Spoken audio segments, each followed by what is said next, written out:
Good evening, Pittsburgh Steelers fans. Welcome to another episode of Steelers Friday Night Six Pack. I'm your host, as always, Tony DeFeo.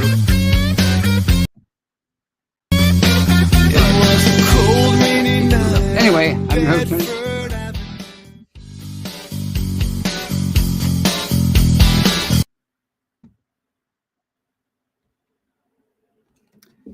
Well, hello again. Sorry, I forgot to take the loop out of the music. There's always something with me on Friday nights. This time it was my fault, so I can't get mad at anybody. But welcome to tonight's show. Welcome to another of Steelers Friday Night Six Pack. I'm your host, Tony DeFeo. If I didn't say it already, I said it twice. All right. And I thank you for joining me on this fine, cold Friday evening in Pittsburgh and wherever you are in Steeler Nation. And as I always say, I hope it's nice and warm and tropical wherever you are on this fine planet of ours. If you're a Steeler fan or not a Steeler fan, I wish warm weather for everybody. So I hope that for you. And I please want to ask you to like and subscribe to our Behind the Steel Curtain YouTube channel. We bring you live shows each and every day and night, including this show. On Mondays, we have The Hangover with Shannon White and Brian Anthony Davis and yours truly. Tuesday, we have the Scobro Show with Rich Schofield and Dave Schofield. Wednesday, we have the Curtain Call in the off-season. It's the off-season now. We have the Curtain Call with Jeffrey Benedict and Shannon White. Thursday, we had the preview with Jeff Hartman, Dave Schofield, and Brian Anthony Davis. Earlier on Friday, you saw Touchdown Under with Matty Peverall and Mark Davison. We have We Run the North. That's during the regular season. Now it's called the Homies Show with Kevin Tate and his buddies, and they do a great job. Check that out. State of the Steelers is another show. I believe it's a live show. We have that for you. And you can catch all those shows on Facebook, also live, and you can catch those shows after the fact on any audio platform. Anywhere you can find podcasts, you can find Behind the Steel Curtains podcasting family. And please check out our audio-only shows, including Let's Ride with Jeff Hartman, The War Room with Matty Peverall, What You Talking About with Kyle Kreis, The Steelers Fix with Jeremy Betts and Andrew Wilbar, Bad Language with Brian. What else we have? I'm forgetting one or two. The Stat Tips that I mentioned from the cutting room floor with Jeffrey. That's another great show. So please check those out on any audio platform of your choosing. And please check out Behind the Steel Curtain website. We bring you news, we bring you commentary, and we bring you film breakdown and a bunch of other stuff. It's the hardest working Steelers site on the net, and you will not be sorry. All right, let's check out the live chats. And who did we have? Who was first? Jared Devil was first. Good job, Jared Devil. Kathy Ford, always a close second if she's not first. George Tested, who I haven't seen in a while. Welcome, George. Let's see. Sherry Richards is with us. She says, what's up, Tony? Brian Brown, always with us. Jennifer's with us. Jennifer Pruser is with us. Steeler Chick 46. Just Me is with us tonight. And that's it for now.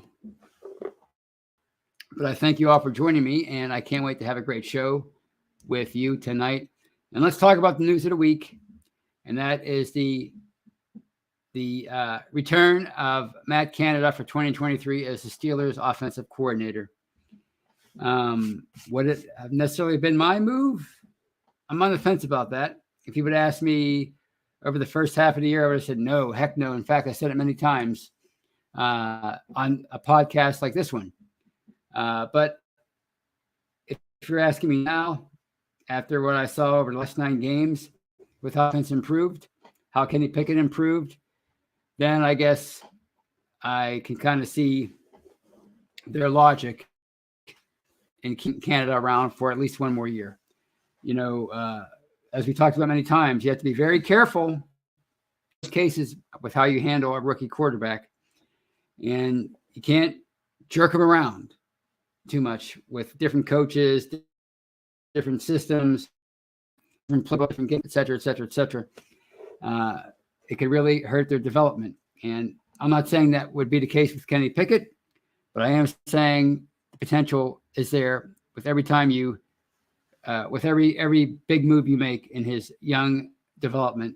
There's a potential for you to delay that or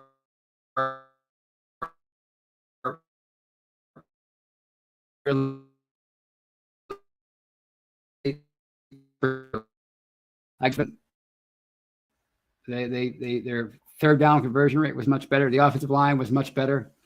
The time of possession was much better. The point total wasn't a whole lot better, which was a problem, but everything else improved, and you can see sort of the potential there for more with that offense. As I pointed out a couple weeks ago, I saw as much on that JT O'Sullivan 30-minute film breakdown of Kenny Pickett's game against the Ravens in the next last game of the season, and how even on the plays where Pickett rolled out and made excellent throws on the move, there were plays within the structure of the offense that he could have made if he would have trusted his protection more. So in other words, there seems to be more meat on that bone when it comes to Matt Canada's offense. I'm not saying there is or not. I'm just saying there appears to be the potential for the ability to do more. And, we have to factor in the Mike Tomlin influence, what he wanted Matt Canada to do with first with Mr. Trubisky, because he was really conservative with him too. And then certainly with Kenny Pickett from week 4 on, what he wanted to do with that offense with a rookie quarterback at the helm. And it was clear that he wanted to be really conservative, play it close to the vest, keep the game close, minimize mistakes, try to control the game with the defense and the running game, and win it in the end if need be.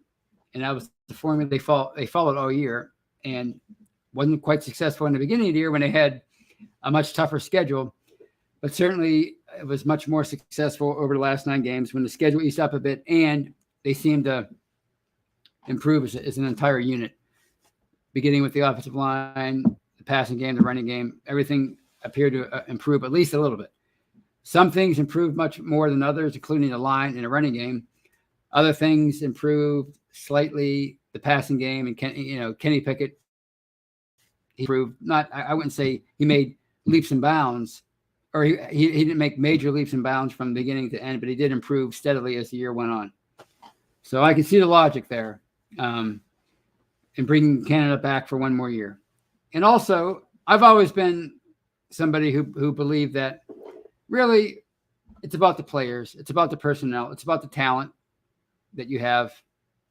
And, this whole thing with offensive coordinators and Steelers fans goes back, as far as I'm concerned, it goes back to Bruce Arians, because that's when I really started paying attention to fan opinions when it came to coordinators, offensive coordinators especially. And that's because that's when social media really became a big thing in the late 00s, when Bruce Arians was the OC of the team. And if you remember when he took over for Ken Wisenhunt in 2007, Mike Tomlin's first year, that's when the offensive line that was really good through Super Bowl 40 kind of started to regress. Jeff Hardings was gone. It was Alan Faneca's last year here. Marvel Smith was getting older, and the line was starting to break down a bit.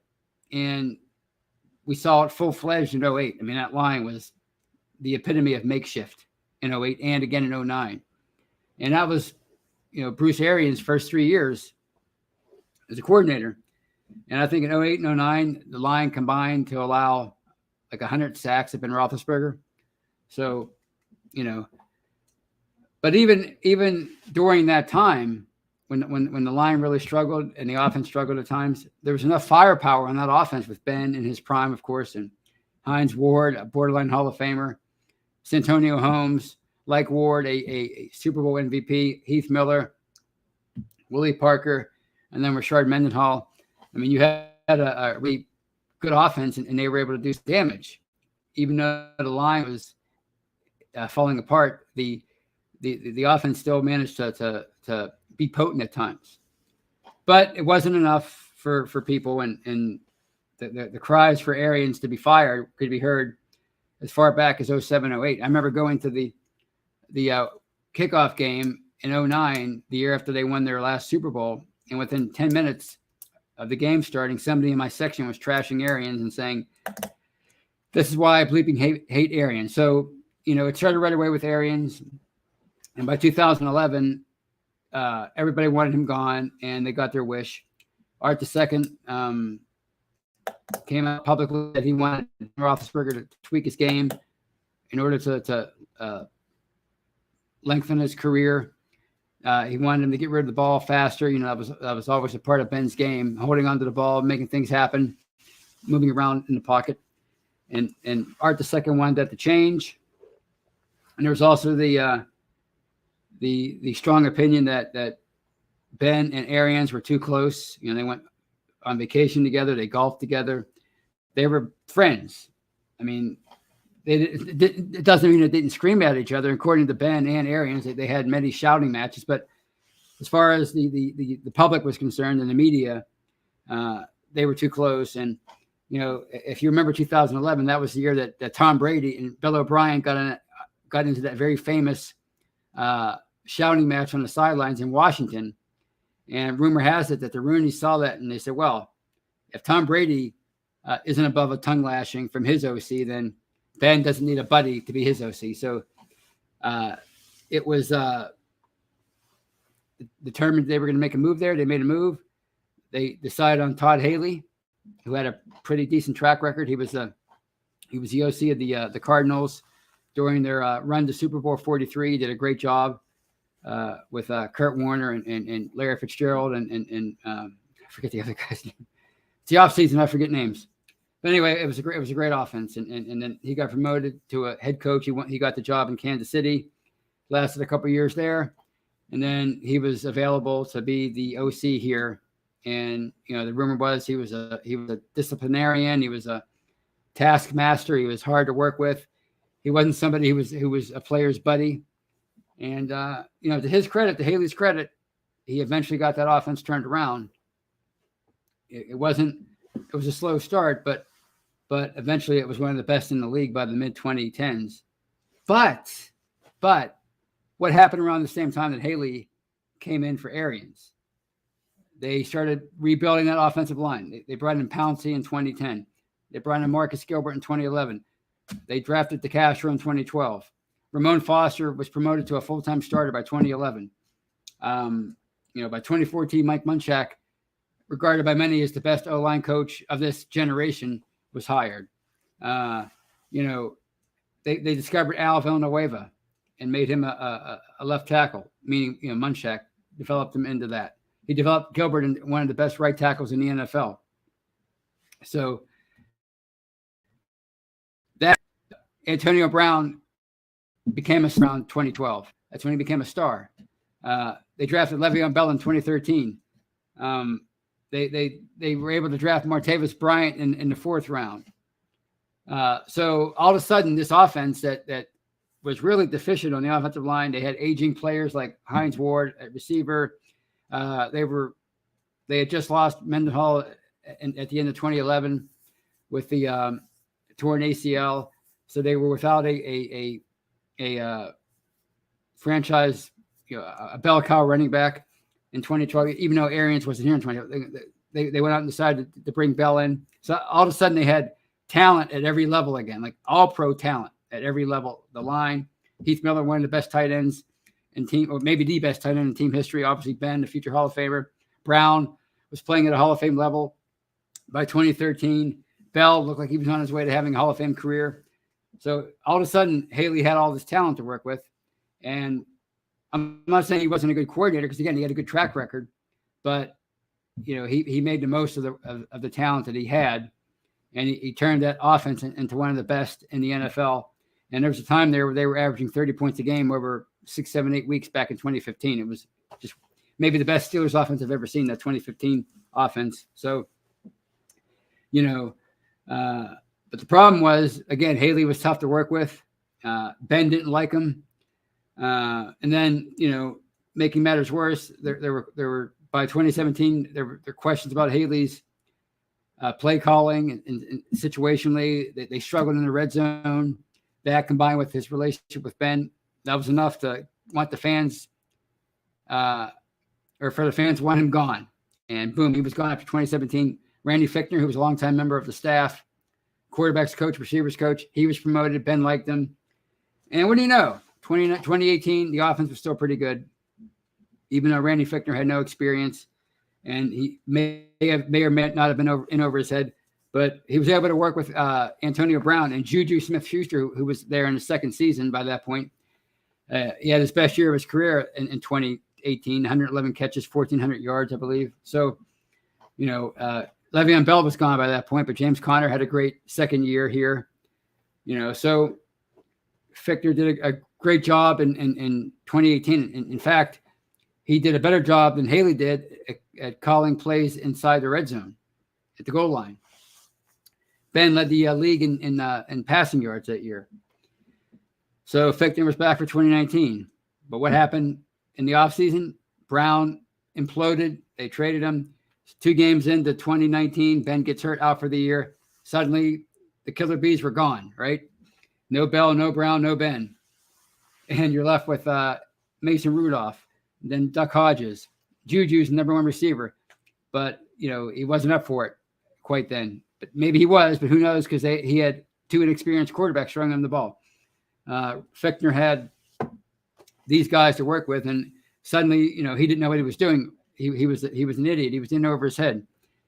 People were questioning his plan. What's the plan? Why can't he utilize the strengths of Rudolph and Hodges? Why can't he devise a game plan to get these guys to play at their best? Well, maybe he was, and they just weren't up for it, And then 2020 rolls around. Ben's back, but he's clearly a shell of his former self. The offense is really potent over the first half of the year, but as people were quick to point out that year or at that time, it was smoke and mirrors. And by the end of the year, they were found out. Ben couldn't. The line suddenly got old at once. Ben's arm wasn't what it was, and plus you had this intriguing quarterbacks coach and Matt Canada as on your staff now. So by the end of the year, everybody wanted Fichtner gone. He was gone. Canada's promoted. But 2021 was no better. Why? Because Ben was still old, and even though the line was revamped, it was nowhere near good enough, and it was actually even worse last year in 2021, I should say, than it was in 2020. 2022 rolls around. Canada's still here, but it's a totally new offense, a totally new offensive system without Ben in there. You have Trubisky and then Pickett as your quarterback. You made more changes on the line, right? No more Juju. Right now it's Deontay Johnson and Claypool and George Pickens, and you got a new running back and Najee Harris. He's coming into year 2. You have a new tight end and Pat Freiermuth. So, it's a slow start. The line struggles mightily early on, but again, it's a young line, and you added 2 new pieces in Mason Cole and Daniels, and over the course of the year, the line gets better, and the offense gets a little bit better over the course of the year. The question is, can Canada take these guys and get the most out of them? And to me, I think that all depends on how Kenny Pickett develops. Because if Kenny Pickett develops into a franchise type quarterback, well, that's gonna do most of the heavy lifting for that offense. And I'm not saying Matt Canada is going to go on to be this offensive guru, but I'm pretty sure he can call a pretty good game if the offensive line becomes a strength. If Pickett's a franchise quarterback, if Najee Harris continues to be a 1,000-yard rusher, and if George Pickens turns into a number 1 receiver, and Freiermuth turns into a star, then I'm pretty sure Canada's going to know what to do with those guys. So to me, it all comes down to talent, right? And would Todd Haley have been able to do much with the 2021 Steelers or the 2022 Steelers, right? And would he been able to do a whole lot with the 2008, 2009, 2010 Steelers with that bad line? Would Bruce Arians have been able to do a lot with the Steelers offense of the mid 2010s. And his track record says he would have, because he went to Indianapolis, did a great job there with a lot of offensive talent, Andrew Luck, etc. He went to Arizona, did a great job there, lots of offensive firepower. Then he goes to Tampa Bay, went to Super Bowl, Tom Brady, lots of offensive firepower, great team all around. So to me, it comes back to talent, and if Kenny Pickett maxes out his potential, then he's going to be able to lift up any offensive coordinator and turn him into a pretty good coach. So that's all I wanted to say about that part of the Matt Canada discussion. And at the 21-minute mark, I will take this time to let you at home hear a word from our sponsors. Don't go away. I'll be right back.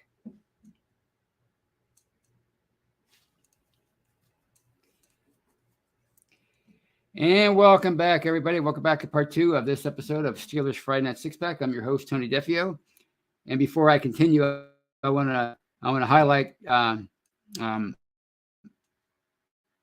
Chick 46, who says she's drinking a glass of wine, long work week. I can relate. In fact, I'm starting a new job in a couple of weeks, or the week after next. So, who knows what that's going to entail. I'm really excited about it, but I definitely know what long work weeks are all about, and I can certainly understand the appeal of having a nice glass of wine on a Friday evening when the weekend beckons. So keep enjoying there, Steeler Chick. All right, let's talk about some more Matt Canada, and that's the article I wrote on Friday and why I wrote it. Why did I write that article? Quite simply, my gosh, I've seen it all over these last 13 years. Writing for Behind the Steel Curtain, writing about the Steelers, doing podcasts now.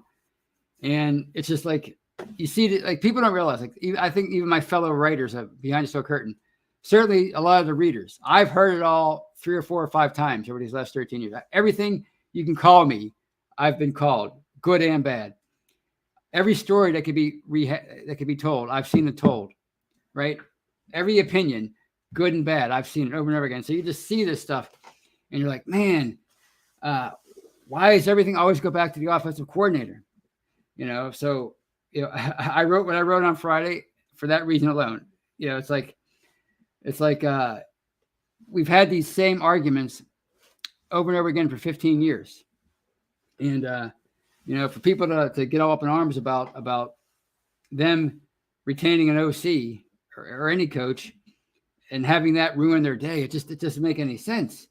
Why would you let something like this affect your mood so much, right? And this whole idea of firing coaches, like this discussion, when I was growing up, even into like my 30s, when I was a man, like you didn't talk about firing coaches all that much. Yeah, sure, it came up every now and then. It certainly came up from time to time, but like now it's all anybody ever talks about. Should this guy be fired? Should he be on the hot seat? Turn on the fan, turn on any radio show in town or even a podcast. Count the seconds until they mention Matt Canada's name. You know how many times I've turned on the fan this week, and the first thing that I heard was Matt Canada, Matt and or Canada, some variation of that, right? Every time. It's like you can't get away from it. Like it's the off season now. It's the Penguins are playing. Pitt basketball is doing really well in the ACC. They're 6-2, right? And it's all Steelers. When I first got into this back in 2010, I did it because I wanted to fill a void because I was like so depressed that the 2009 season was over. They missed the playoffs. I had a girlfriend at the time, a woman I thought I was going to marry, but it wasn't. Obviously I was still. It wasn't the only thing I needed in my life. I needed something else. So I found this because back then, you needed an outlet if you want to talk football. Now people talk about football all year round, so, that's why I wrote what I wrote on Friday, because I wanted to rehash for everybody the history with OCs and all this other stuff. And I don't necessarily believe in karma, good or bad, but it is funny that, so many times in the past, when it was around this point, when people were fed up with an OC, they got rid of him. And this time, people were probably more fed up with Canada than they've ever been fed up with any OC, and they kept him around. So it just felt like a good thing to write about, to kind of say like aha to people, even though I don't have a strong opinion about Canada as far as wanting him to stick around or go. But it's just funny that's just a constant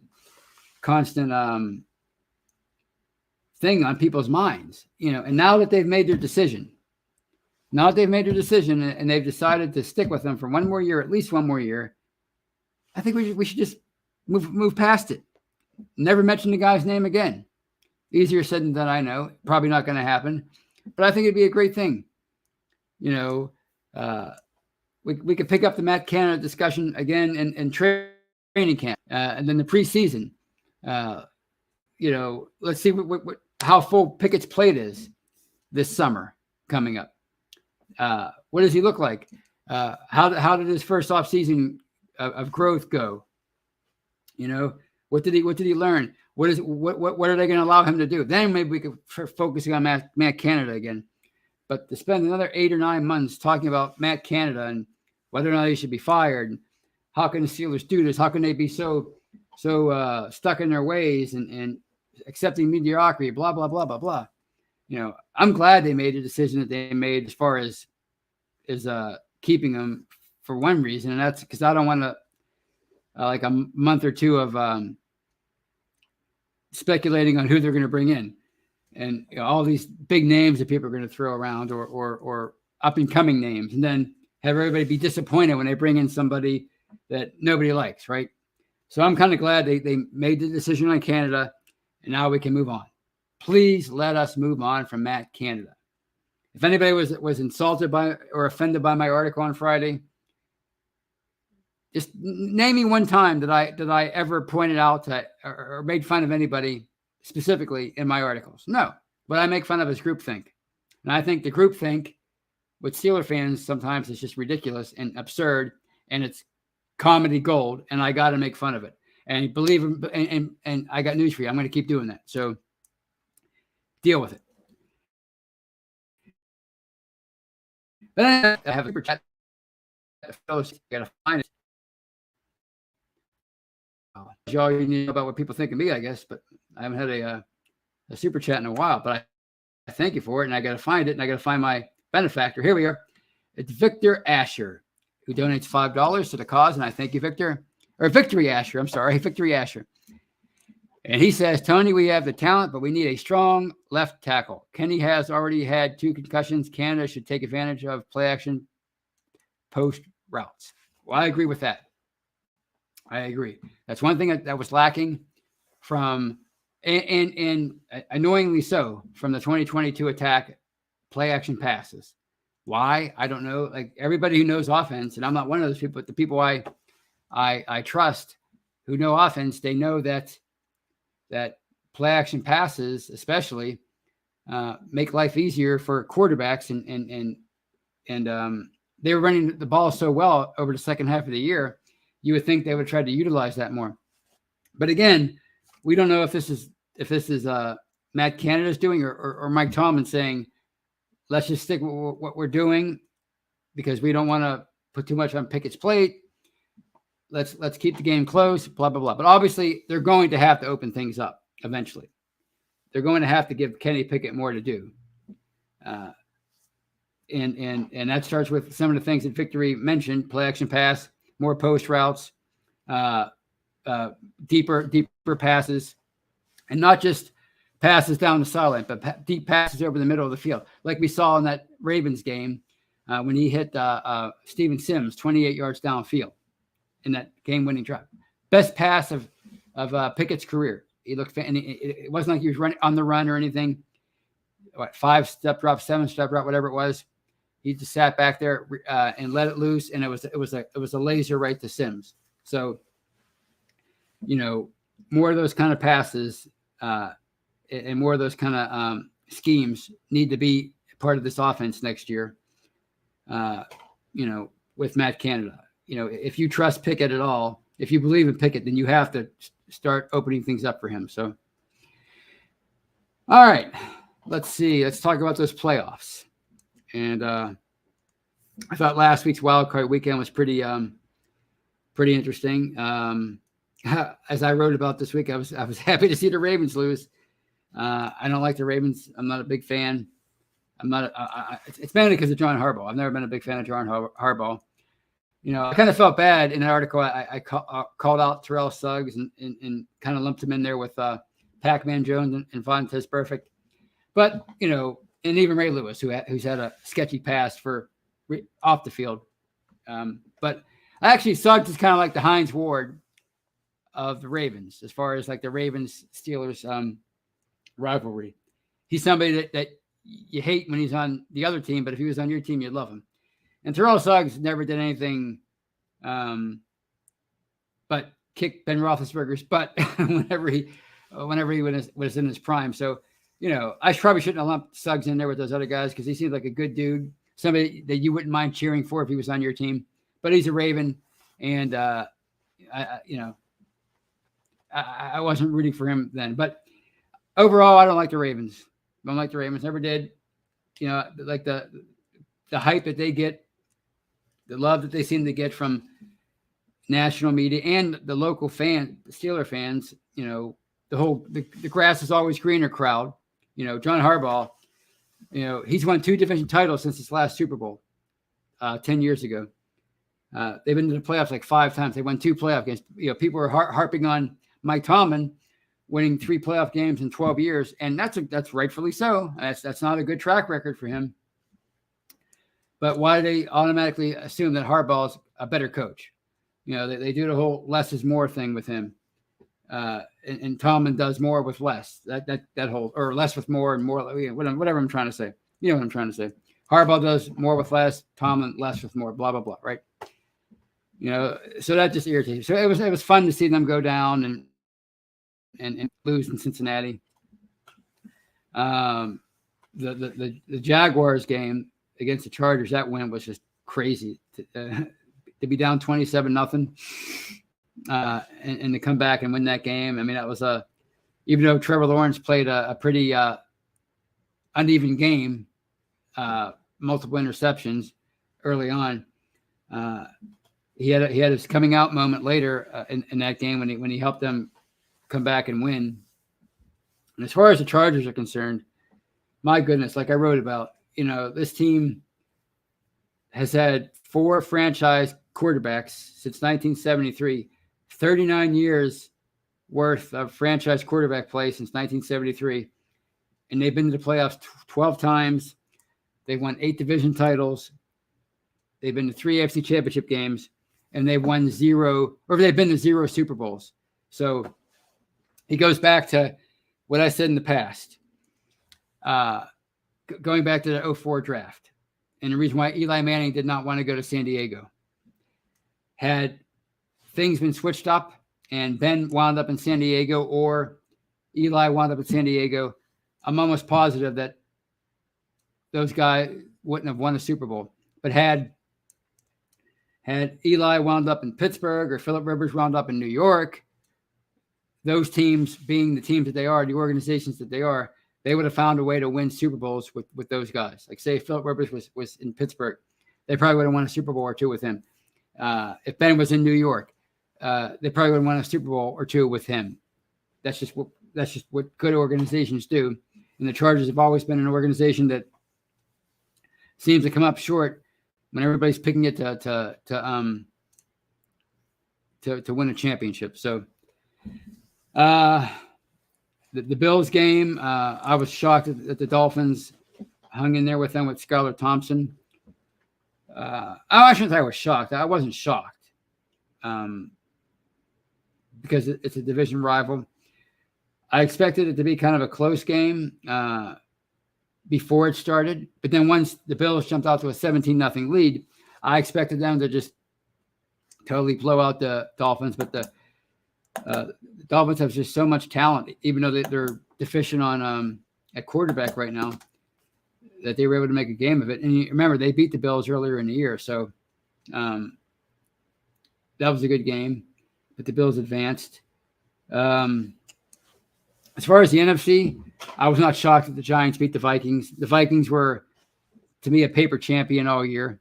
So many one-score games that they won, even though they won 13 games.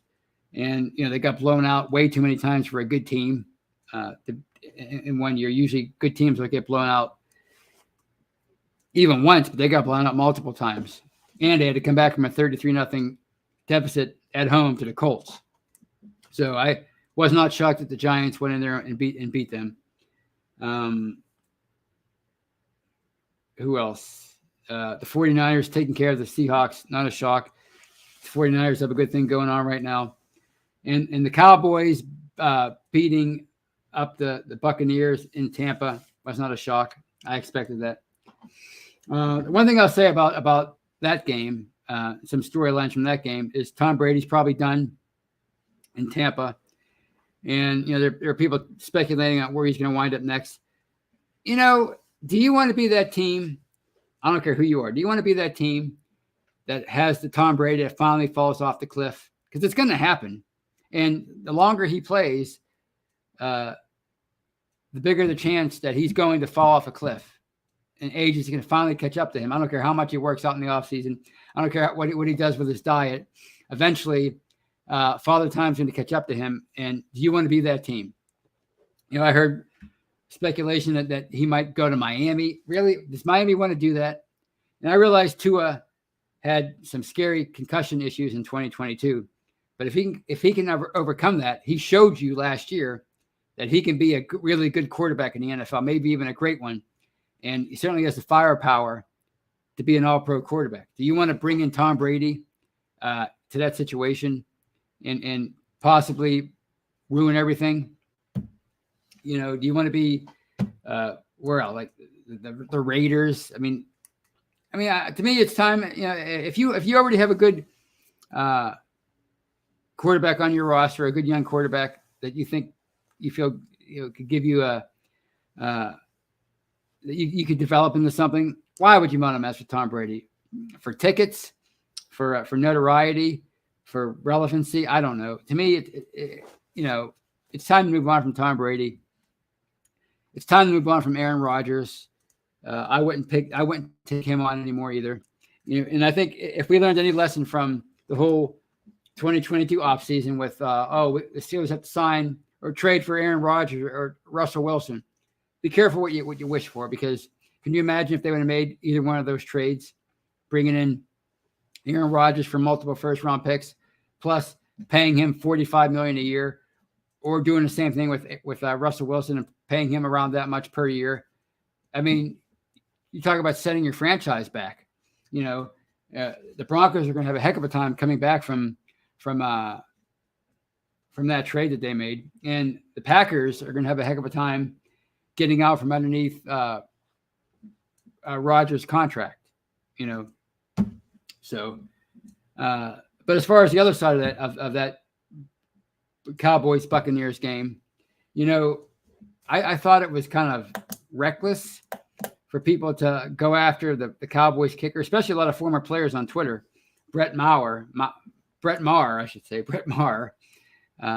missed 4 extra points, and there were people on Twitter, including players, accusing Maher of point shaving, which that's a hell of an accusation to make, especially if you're a former player.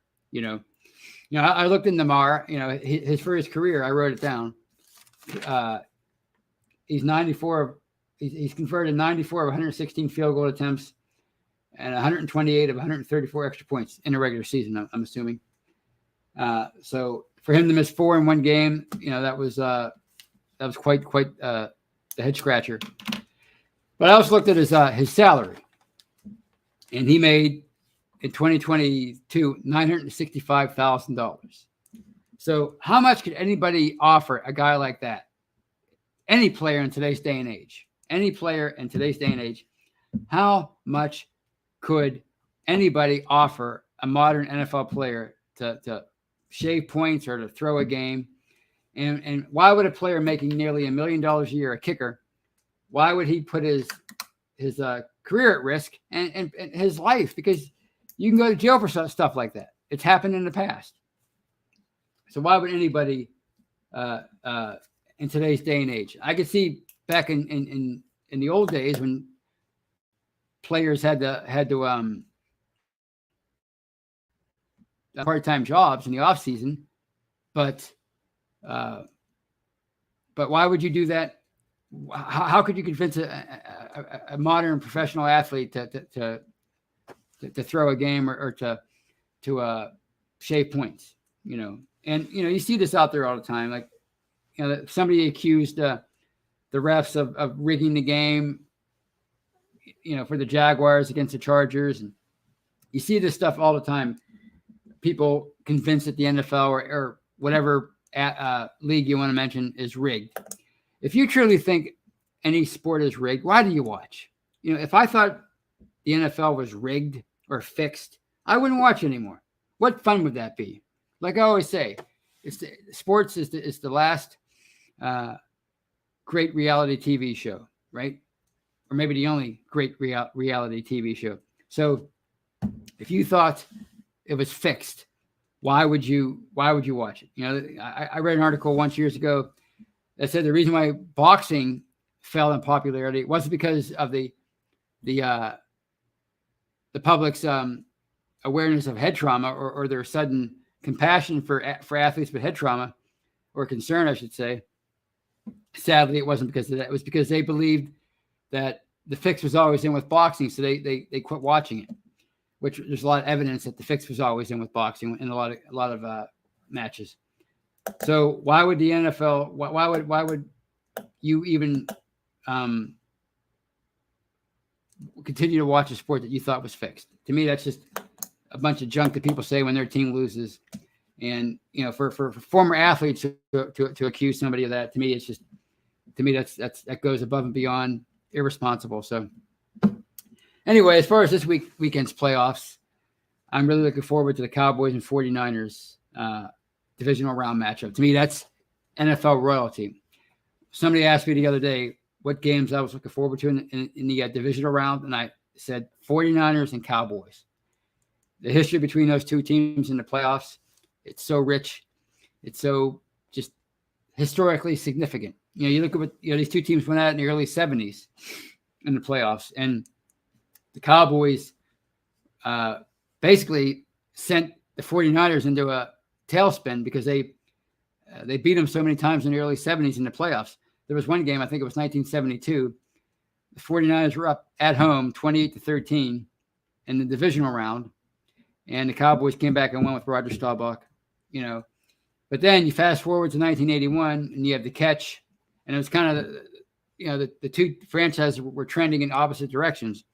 The Cowboys were so good for so long, but they were kind of coming to the tail end of their dynasty, and they would have a couple more years after that. But the catch kind of signaled a shift, and of course, the 49ers became the team of the 80s because after winning that 1991 NFC Championship game. You fast forward 10 more years, 11 more years, and the Cowboys went into Candlestick, and they ended the 49ers dynasty, and they started one of their own by winning the 1992 NFC Championship game. And then they beat the 49ers the following year in the same game in Dallas. And then the 49ers returned to favor in 1994 in the NFC Championship game. So, to me, when these two teams get together, it's just it just brings back such great memories for me as a young kid and then a young adult watching them play in the playoffs. So I'm looking forward to that, and I'm looking forward to the Bengals and Bills. I think that's going to be one heck of a game, especially with everything that happened with Damar Hamlin towards the end of the regular season. I think the Bills could win this game. Obviously, I think, they're going to be certainly motivated to get back to the AFC or to get to the AFC Championship game for the second time in 3 years. They lost in this round last year to the Chiefs in overtime. So I think they're going to be motivated to get past the Bengals. But I wouldn't discount the Bengals. I mean, they're injury depleted on the offensive line, or they're so that's going to be a hindrance for them.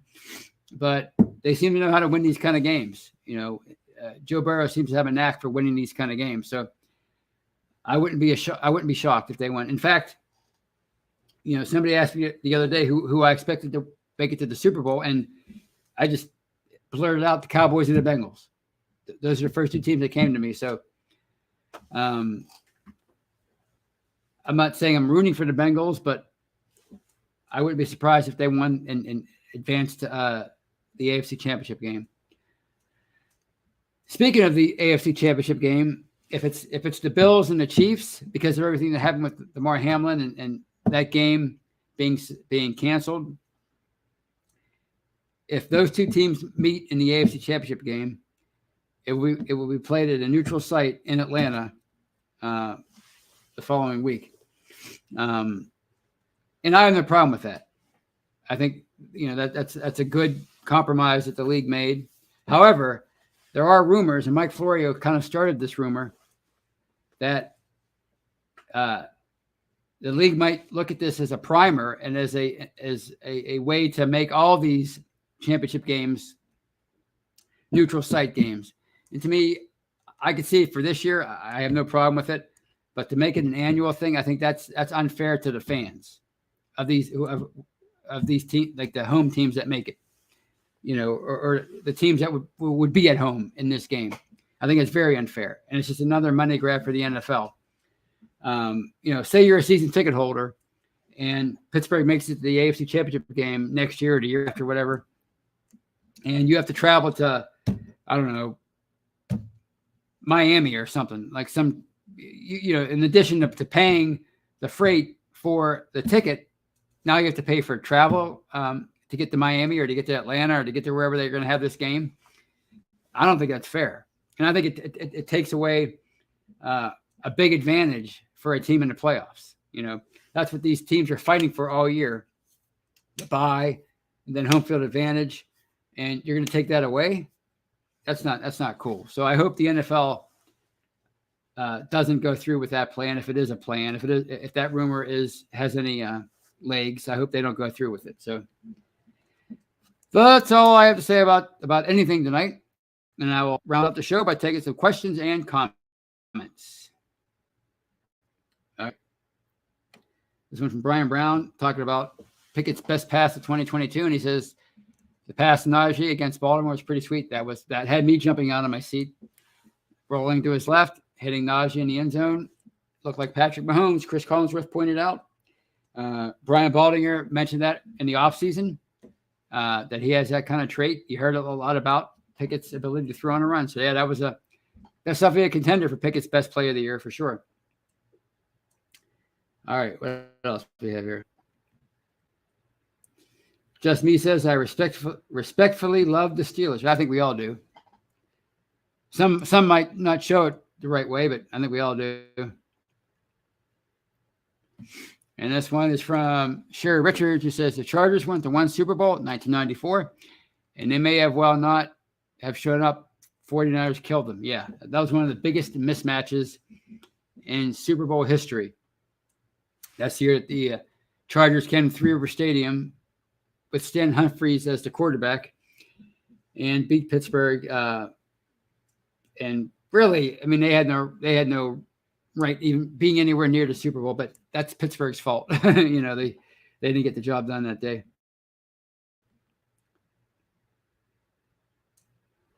And let's see what else we have. Claude Bishop says of Tom Brady, Father Tom cut up to him last week. I mean, I think it did, but he seems determined to continue to play. Now his marriage is over. He has nobody to answer to it with that in that regard. His kids are still really young, so it's not like he has to answer to them, really. So I think he's going to keep trying to play. This one is from Brian Brown. It says the local channels are talking about the Jaguars like they won the Super Bowl. They're going to get mollywopped by KC. You're probably right, but I think it was this is a good spotlight for Lawrence. I mean, even if they lose, if he has a good game, I mean, I think the talent's there. It's quite evident that he has the talent to be a top-notch quarterback in the NFL. He just has to put it all together. And the Jaguars made great strides in 2022. But getting back to that like the fix is in thing. Somebody on Behind the Steel Curtain mentioned during in the comment section of my Chargers article that the Chargers got screwed because the game was rigged. Why on earth would anybody in the NFL rig a game in favor of the Jaguars, who, like, you know, they might be the least popular team in the NFL. They might have the worst fan support in the NFL. Why would anybody rig a game in their favor? You know, anything you want the Chargers to keep going because they're from LA.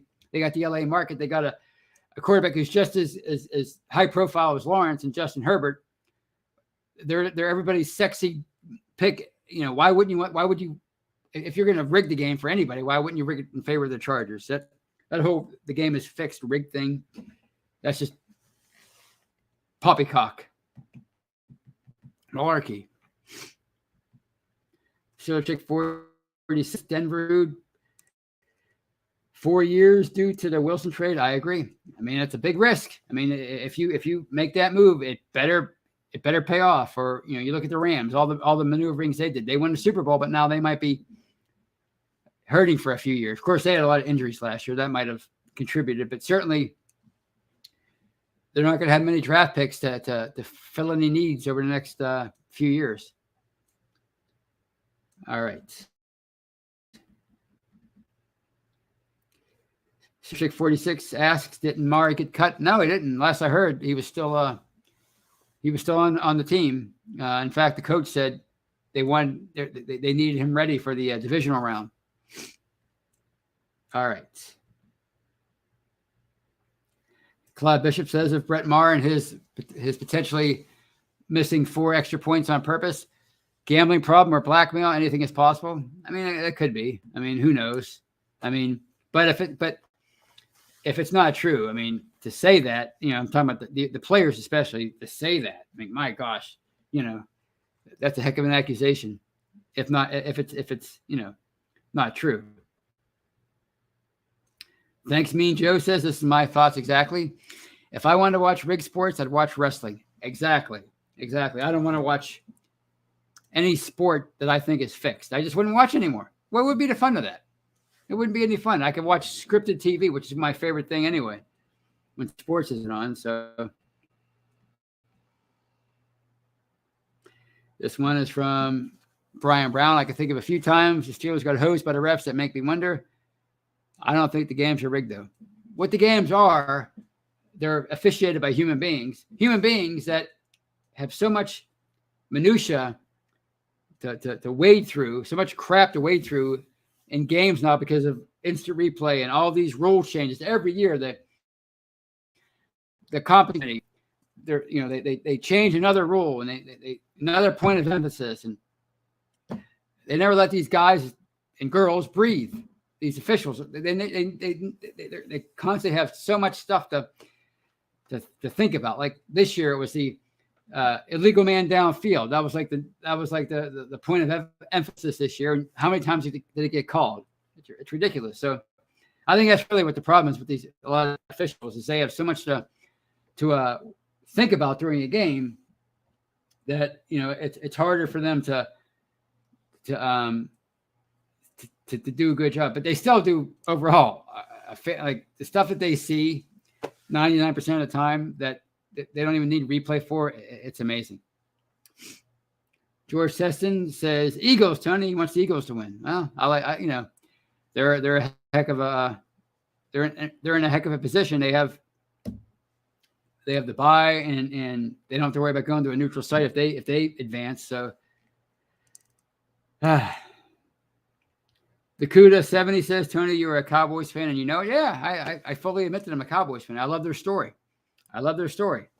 You know, I like how they responded after the Ice Bowl in the late 60s. How many teams lose 3 or 4 years in a row like they did in the playoffs, 1 year tougher than the last, and they go on to have the run that they had? I think I just love NFL history, you know, and that Ice Bowl is so fascinating to me because the Packers found a way, even though they were the inferior team and they were on their way out, even though they were the team in the 60s, they were clearly on their last leg in that game, minus 13-degree temperatures.